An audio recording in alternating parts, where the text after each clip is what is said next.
So, self-talk, big deal with me. This, those of you who live in Cincinnati, you recognize this.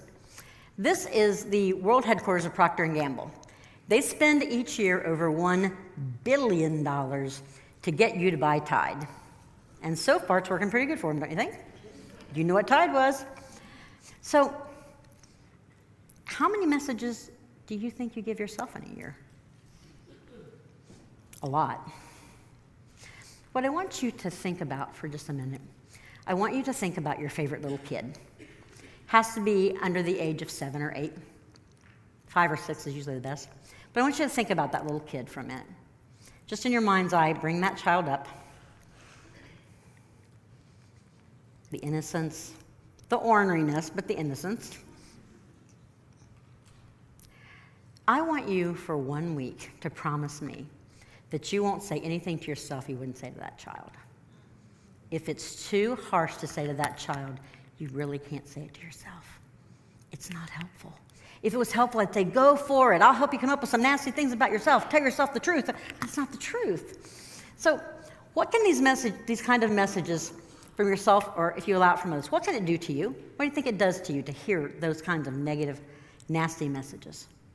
What? It lowers your self-value, self-worth. Yeah, I love that you said self-worth. I've decided to make a delineation between worldly self-esteem, everybody gets a participation trophy, and my self-worth, which is anchored in the blood of Jesus Christ, and he's crazy about me.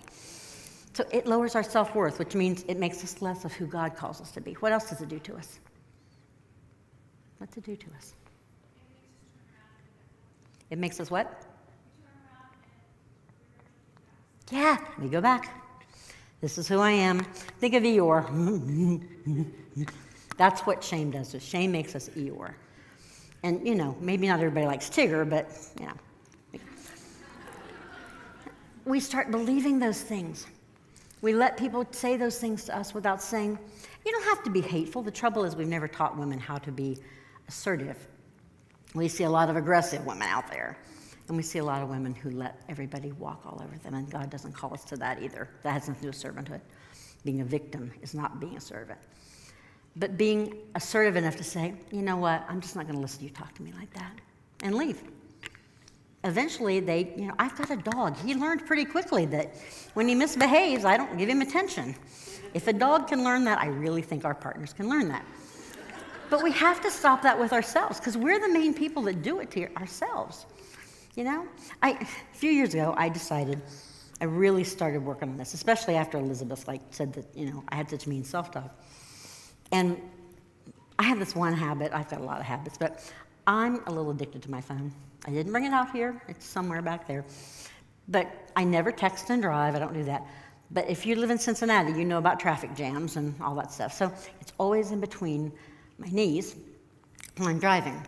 Now, if it's always there, and it almost always is, you'd think I would remember when I got out. But I don't always. And so here's what would run through my head. I would crash before I even picked it up to see if it was broken. How stupid can you be? You did that again. How many times are you going to do that? Do you know how much it costs to get it fixed? I just don't know why you're so dumb. That was the tape I ran. And about 6 or 7 years ago, it happened again, and my first thought was, you need to figure out a better way to deal with that. Okay, I am teachable. I can learn, and you can too. That there's nothing righteous or godly about putting ourselves down and just saying horrible, hateful things about ourselves to each other.